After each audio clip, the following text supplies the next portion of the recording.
Hello everyone, my name is Scott. I'm a theatre maker and I am one of the youth theatre leaders at Darlington Hippodrome Theatre. And today we're going to be doing a little workshop on how you can create a character, a brand new character, just from your own imagination, your creativity, and with the help of some items that you can find around your home whilst we're in lockdown. So with me today I have picked a few different items from around my house. The first item I have is a trainer. The second item I have is one of these pin art boxes some of you may have seen before that have all the nails and pins in them for playing about and making different shapes. And the last item that I've got today that I found in a drawer is just simply a roll of sellotape. And I'm going to show you in this workshop how we can use any of these items to get inspiration for creating our new characters. So, once you have your item or items with you, then the first thing we're going to do is I want you to explore your item a little bit. So again, if we start, I'm going to start with this trainer as my example. So I'm going to look at this trainer and I'm going to think about all the different things I notice about this trainer. And on a piece of paper or on anything else that you're happy writing on, I'm just going to make notes about all the different things I've observed whilst looking at this trainer.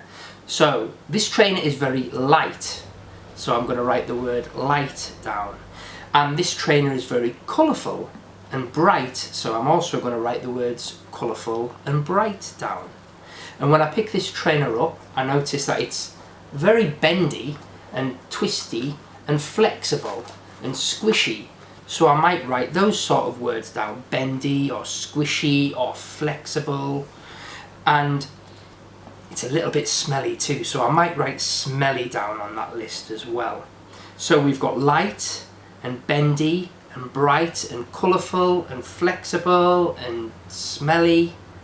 And that's going to be my starting point for using this item. Now, you might not have a shoe or a trainer, you might have found something else in your house, and that's absolutely fine. We can do the same with any item. So let's just look at the second item now, the pin art box that I showed you earlier. So this is the pin art box, and when I look at this, I notice very different things to the previous item. This item is very heavy, and it's very solid, and it's a little bit sharp and prickly. Also, it's quite cold when I touch it because of the metal. So for this item, I might write words like heavy, solid, sharp, prickly, cold. So hopefully you can see I've got a very different list of words for two different items. Now let me just give you a third example with the roll of sellotape that I showed you. So this item now, when I'm looking at it and I'm observing it, I'm going to make a completely different set of words again. So for this item, it's noisy, it makes a noise. It's sticky, it twists, it gets stuck together and ravelled. So I might write words like noisy, sticky, twisty. Also, I can see through it, so I might write something like transparent or clear, and that gives me a different set of words to work with. And once you have your item and you have your list of words, you can then put your item to one side, out of the way, and then we're going to start working with that list of words that you've generated to begin to create your character. So taking the words that I had for my shoe, which were light and colourful and bright and bendy and smelly, I'm now going to start to think about those words and start letting those words paint a picture of a character in my imagination. So I'm going to think who or what type of character might be light and colourful and bendy and bright and maybe even smelly. Now straight away I'm thinking light and colourful and bendy could be a ballerina or a fairy or maybe a pixie. And then other words that I had for my other objects. So my pin art box, I had heavy and cold and prickly and spiky and sharp. Then I might start thinking somebody who's grumpy, somebody who is big because it was heavy, so maybe it could be a big grumpy giant. And then for my third object, which was the roll of sellotape, I had words like sticky and clear and tangly and noisy. So who might be sticky or clear or tangly or noisy? Maybe it could be an alien, a clear alien who is sticky and makes lots of noise. So there's just 3 examples from 3 objects to just get started to thinking about what words can be used to describe a character.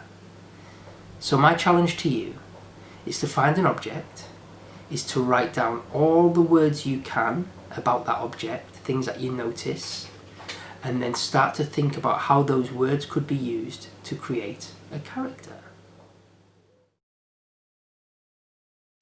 Now, once you have your list of words, and once you've had a little think about what type of character those words might be, or who they might paint a picture of, you can then start to really have lots of fun with your character. Already we have an idea of who they might be or what they might be. So then we need to ask some different questions about that character to try and find out a little bit more about them. So questions might be, what kind of a person is this? So for me, I had a fairy, I had a giant, and I had an alien. The next question I'm going to ask of my character is, what is their normal world like? Where do they live? What is it like where they live? So for my alien, it might be a foreign planet somewhere. For my giant, it might be in a big castle in the woods. And for my fairy, it might be in a tree in a garden. The next question I have for my characters is, what is it my character wants most in the world? And remember, this is your character and your imagination, so it can be anything that you choose. So again, for me, my fairy, the thing that my fairy might want most in the world is to find the hidden fairy treasure that she's been looking for. For my grumpy giant who lives in a castle in the woods, the thing that they might want most is to be left alone from all the noisy children who play around their castle and make lots of noise and have way too much fun. Or for my sticky, noisy alien, it might be to get back home. They might be lost from their home planet and they might really want to get back to where they've come from. So now we have a character, we have a little bit of information about them, and we now know something that they want. And this is a great starting point for developing your character and thinking about a story. Next, we have some more questions that we can ask about character. We might ask things like, what is stopping them getting what they want? What stands in their way? Why can't they have what they want? So now we have a challenge that our character must try and overcome. So again, for my fairy, it might be that the treasure has been stolen by somebody and they don't know where it is, or that it's lost and it needs to be found. For the giant who wants a piece in his castle, it might be the children won't leave the woods, or it might be that people are frightened of the giant and so they come to shout at him every night. And for my alien, it might be that they have no way of getting home, their spaceship's broken, or maybe they've been lost and they don't know how to get back to where they've come from. So now you've got a character, you know a little bit about them, you know what they want, and you know what's stopping them getting that. So now you need to think about what skills does your character have that might help them achieve their goal, might help them get what they want. And you might think about what weaknesses they have that also stop them from getting what they want. So it might be that if you're a giant, the skills might be that you have really exciting things in your castle that people could come and play with and become friends, but your weakness might be that you're very shy and that you are a bit frightened of big groups of people. Or for your fairy, the skills might be that you can fly really fast and have super eyesight that can see things buried underground, but the weaknesses might be something else. And for your alien, it might be that they have a tracking device that lets them know where home is, but also the problem might be that it's too far to get without the help of fixing their spaceship. So now we start to have characters who want things, who can't get the things that they want, have problems to solve. You know a little bit about them, you know what their strengths are, you know what their weaknesses are, and now you can really start to have fun creating all these different ideas into making your character.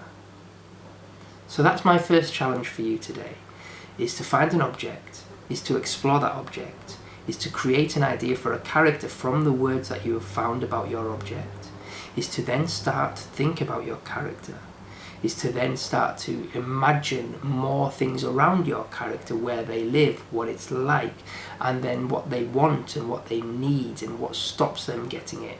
And all of these questions that you ask your character will help to develop a brand new idea that you can work with over the next series of videos with me. Have fun, be creative, and I hope to see you all again very soon. Thank you.